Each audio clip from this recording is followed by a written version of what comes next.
사실 이게 밖에서 보면은 왜 손흥민 자신있게 안 하지? 좀 더 자기가 하지? 왜 자꾸 백패스 하지? 이렇게 이제 생각이 들 수 있단 말이에요. 실제로 그랬고. 근데 이게 로빈요! 자, 오늘 토트넘 시작은 나쁘지 않았어요. 이른 시간에 이제 세트피스로 득점을 만들어냈는데 그 이후에 로메로가 먼저 당했던 머리 부상으로 헤딩골 넣자마자 이제 교체를 당하면서 산체스가 그 자리에 들어왔어요. 그러면서 좀 변수들이 생겼는데 일단 지난 시즌 주축이었던 케인, 호이비에르가 빠진 가운데 토트넘이 좀 새로운 축구를 선보였죠. 케인은 사실 너무 커가지고 어디서부터 얘기를 해야 될지 모르겠고, 사실 호이비에르가 토트넘의 가장 중요한 허리였어요. 다른 누구는 호이비에르, 스킵, 벤탄쿠르, 비수마 뭐 다 거기서 거기다 라고 말하는 것도 있겠지만, 저는 줄곧 호이비에르는 정말 좋은 미드필더다, 공수 밸런스가 정말 좋고 벤탄쿠르, 스킵과는 또 한 단계 다른 미드필더다 라고 이제 강조를 좀 많이 했었는데, 오늘 그 선발에서 제외가 된 걸 보면 아무래도 이적 가능성이 더 높아졌다고 생각을 해요. 이제 케인과 함께 탈트넘을 하겠다는 건데 이게 참 지난 시즌 핵심이었던 케인과 호이비에르의 탈트넘이라 뭔가 좀 자신이 능력이 있으면 탈트넘을 하는 건가? 뭐 그런 생각이 드는데, 그래서 자, 오늘 이제 비수마랑 이제 스킵이 선발로 나왔죠. 비수마 좋아. 호이베르의 이적 가능성이 높아진 가운데 이번 시즌 정말 중요한 역할을 해야만 해요. 그래도 비수마가 마음에 드는 건 벤탄쿠르, 스킵과는 달리 5m 백패스만 하려 하지 않고 돌아서려고 해. 계속 일단 공 잡으면 무조건 돌아서서 전방을 보려고 하는 그거는 너무 마음에 들어요. 근데 온더볼 상황에서 미드필더로서 비수마가 너무 멋있으려기보다는 좀 더 기본에 충실해서 연결, 키핑에 집중을 했으면 좋겠는데, 왜 이렇게 플레이에 무스를 발라? 플레이에 훅가시가 너무 들어갔는데요? 단어 선택 좀 죄송합니다. 이제 제가 이게 해설을 못하는 이유인데, 이거는 무조건이에요. 다른 거에 신경 쓰면 결국 축구 집중력이 떨어질 수밖에 없어. 비수마의 뭐 연태까지 만들어진 스타일이겠지만 너무 멋있게 하려 해. 머리만 멋있으면 되는데 여유 부릴 상황이 아닌데 자꾸 여유 부리고 공 세우고. 메시야? 로드리도 그렇게 안 해. 어쨌든 돌아서서 뭔가 이제 해보려는 시도 같은 거는 확실히 비수마가 좋다, 이제 그렇게 정리를 할 수가 있고, 그리고 스킵은 제가 또 누누이 얘기했지만 수비와 의지는 좋아. 근데 축구를 공을 너무 못 차요. 전진 패스가 정말 손에 꼽아요. 그래서 이 스킵만큼은 좀 누군가로 경쟁 체제로라도 좀 이렇게 왔으면 좋겠는데 그런 게 없어서 좀 아쉽고, 비수마랑 스킵이 이번 시즌 관건일 것 같은데 걱정이 많습니다, 솔직한 말로.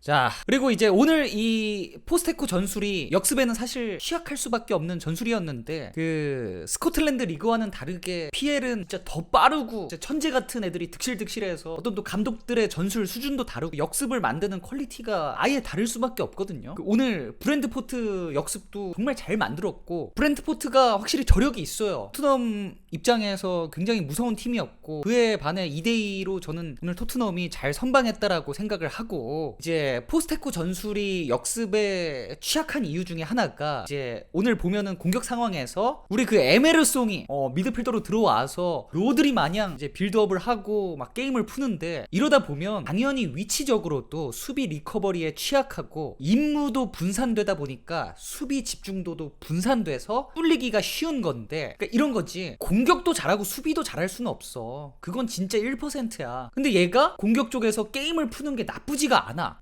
역시 뭔가 브라질리안이긴 한 건가? 뭐 앞으로 얼마나 더 에메르송이 중앙에서 게임을 계속해서 잘 풀지는 좀 봐야겠지만, 포스테코 전술의 핵심이 될 것 같은 느낌은 들더라고요. 그리고 그렇게 게임도 풀면서 수비도 얼마나 더 책임감 있게 할 수 있냐가 관건이 되겠죠. 그리고 오늘 신입생들도 있었는데 대부분 A 대표팀 경력은 아직 없는 유망주들이죠. 일단은 메디슨은 A 대표팀 경력 있죠. 메디슨도 사실 덕배, 외대고르, 부패 이런 천재성을 가진 미드필더라기보다는 뭔가 그 역동성이 좋은 스타일이라 볼줄이 좀 좋은 미드필더들이 받쳐주면 더 빛이 나는 스타일인데, 근데 그걸 떠나서 확실히 지난 시즌에 볼 수 없었던 토트넘 공격 시 중앙에서 뭔가 넣었다 뺐다 툭툭툭 치고 다니고 주고받고, 확실히 공격 작업에 있어서 메디슨 때문에 좀 다이나믹해진 거는 사실이에요. 그래서 메디슨은 뭐 정말 토트넘 입장에서 다행이고 성공적인 영입이라고 생각을 하고, 핵심 10번 맞죠 지금. 그리고 이제 센터백 반더벤이야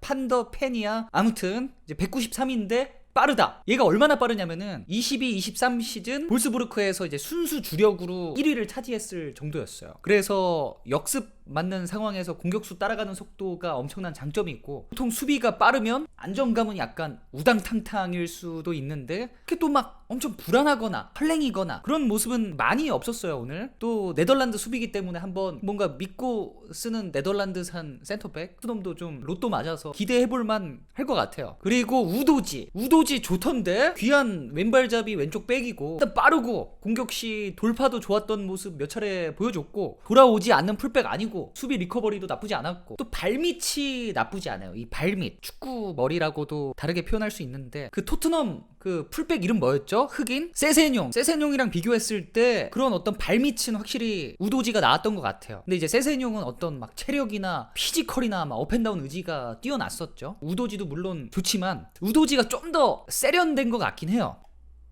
자, 이제 드디어 이제 손흥민 얘기인데, 오늘 손흥민이 주장으로 임명받고 리그 첫 경기를 뛰어 전체적으로는 나쁘다고 볼 수는 없었다. PK를 하나 내주긴 했지만 그런 작은 거는 솔직히 중요하게 말할 필요를 못 느끼고, 저는 오늘 손흥민 보면서 딱 하나 제일 크게 느낀 거는, 아까도 이제 이런 채팅창에 제일 많이 나왔던 건데, 사실 욕심을 좀 내지, 탐욕을 좀 부리지, 너무 준다, 그런 생각을 다들 한 번씩 했을 거예요. 아무튼 어차피 브랜드포트가 내려선 가운데 애무 축구 하다가 결국엔 누군가 미스해서 공격권이 넘어가는데, 그게 손흥민이면 좀 어때? 누가 있는데? 누가 실수할 건데? 좀 벽에 맞더래. 슈팅 시원시원하게 좀 날리고, 사이드 돌파 그냥 메디슨 옆에 있어도 쌩 까고 시원시원하게 하고. 사실 이게 밖에서 보면은 왜 손흥민 자신있게 안 하지? 좀 더 자기가 하지? 왜 자꾸 백패스 하지? 이렇게 이제 생각이 들 수 있단 말이에요. 실제로 그랬고. 근데 이게 감싼다라기보다 그 이해가 될 것 같은 그런 느낌이 드는 게, 이 시도를 하다가 뺏기는 거를 좀 아직 크게 시도를 하다 뺏기는 거를 크게 생각하는 게 있거든. 뭔가 이 수비수한테 내가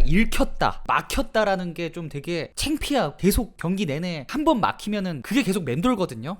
나 걸렸다. 뭔가 내가 얘한테 안 돼 보이기도 하고, 난 이제 진짜 안 되나? 이게 이제 시즌 초반 첫 경기라 좀 그런 거에 있어서 좀 손흥민이 소극적이었던 것 같아요. 근데 사실은 이게 만약에 이제 커리어를 시작하는 선수에게는 그게 좀 치명적으로 다가올 순 있어요. 쟤는 안 된다. 시도조차를 못하네. 막히네. 읽히네. 수가 뻔하네. 근데 손흥민한테는 사실 그렇게 크게 다가오지 않거든요. 왜? 손흥민은 연태까지 보여준 돌파나 슈팅이 있기 때문에 저게 특기인 선수가 저걸 시도하다 막혔구나, 어쩌라고. 당연히 막힐 수 있지. 그러다 한 번 뚫리면 골인데 시도 가치가 충분하다라는 말을 제가 만약에 흥민이 형이 친한 사람이었으면 문자로 얘기했죠. 그러니까 쉽게 말해서 생각 많을 필요 없다. 딴 거 볼 거 없다. 공 잡으면 시도해라. 때려라. 돌파해라. 넌 손흥민이다. 이제 전술 좀 이제 얘기하시는 분들이 있는데, 뭐 당연히 그 브랜트포드가 내리다 보면은 사이드에 뭐 돌파할 공간도 없고 그런 것도 있지만, 아니야. 충분히 있었어. 돌파하고 본인이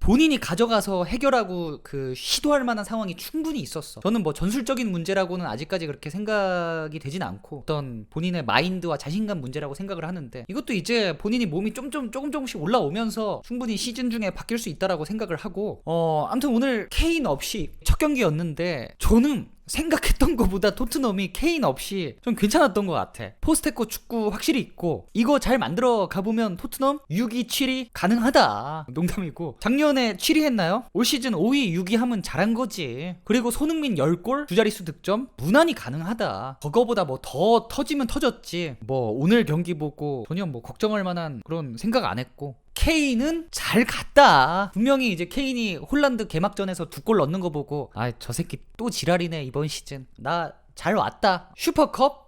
뭐 원투데이야 무관? 리그 들면 되지. 슈퍼컵이 뭘 그렇게 의미가 있어. 계속해서 이제 케인의 무관 밈들이 이제 계속해서 생겨나는데, 1,400억 오버페이라는 소리도 있더라고요. 근데 뭐 저는 케인 데려가려면 1,400억 당연히 줘야지. 뭐 아무리 내년에 계약이 끝난다고 해도 그럼 미넨 입장에서 뭐 뺏길 거야? 케인 없었으면은 걔 미넨 원톱 2005년생이 이번 시즌 주전했어야 했더만. 아니 뭐 제로톱 세우던가. 저는 뭐 오버페이라고 생각하지 않고, 케인은 뭐 잘하겠지. 가서 뭐 뭐 이제 그런 얘기도 있더라고. 정말 중요할 때 뭐 결승전이나 막 단판 승부할 때 케인이 뭔가 그때 약하다? 뭐 기록으로 보면은 그럴 수 있으나 케인 아니면 그럼 누가 뛸 거야? 셉셉이랑 히샬리송 얘기를 좀 마지막으로 좀 잠깐 하면은, 셉셉이는 첫 시즌에 좋았는데 그죠? 뭐 점점 갈수록 뭔가 그 수비수들한테 읽히나? 아, 얘 어차피 스피드 없고 왼쪽으로 접어놓고 시작한다? 뭐 이런 게 좀 많이 읽혔나? 그럼 수비하는 입장에서 사실 사이드 돌파 하나가 막히면은 그게 어렵진 않죠. 그렇다고 막 셉셉이가 안으로 들어와서 뭐 킬패스 날리거나 뭐 이걸 많이 하는 스타일도 아니고. 자, 아무튼 그리고 히샬리송은 제가 뭐 사실 기대도 안 했고 애초에 기대도 없긴 했는데, 근데 브라질 주전이란 말이지.